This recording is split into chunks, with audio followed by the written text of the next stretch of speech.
لبيك اللهم لبيك لبيك لا شريك لك. تر احرام تړلو مخکې مستحب کارونه او د احرام تړلو طریقه.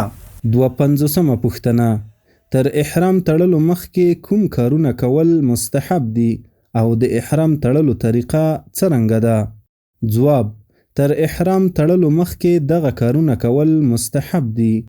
اول به سر وخریي یا به یې پریمینځي، بریتونه او نوکان به کوچني کړي، د بغلونو او ترنامه لاندې ویښتان به لرې کړي.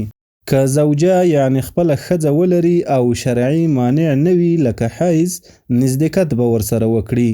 تر دغه وروسته به نارینه ټولې ګنډلې جامې د ځان څخه لرې کړي او سر به لوڅ کړي. جرابې او دستکلې به وکاږي او هغه څپلۍ به وکاږي چې په احرام کې منع دي. بیا به غسل وکړي که اسانه وي، او که د غسل کول اسانه نه وي نو اودس به تازه کړي. وروسته به د احرام دوې نوې یا پریولل شوې جامې راواخلي.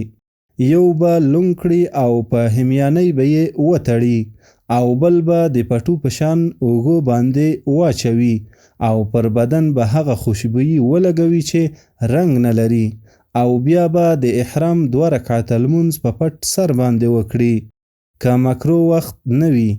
وروسته به د الله جل جلاله څخه بخښنه وغواړي او خپل ټولو ګناهونو باندې به توبه وکاږي.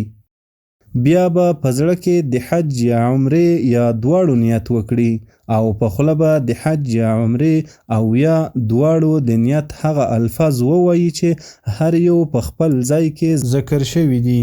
تر دغه وروسته به تلبیه ووایي.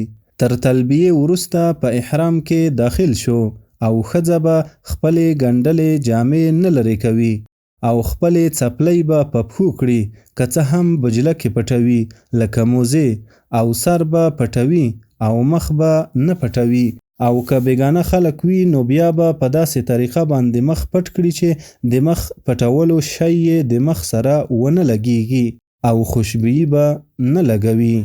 لبيك اللهم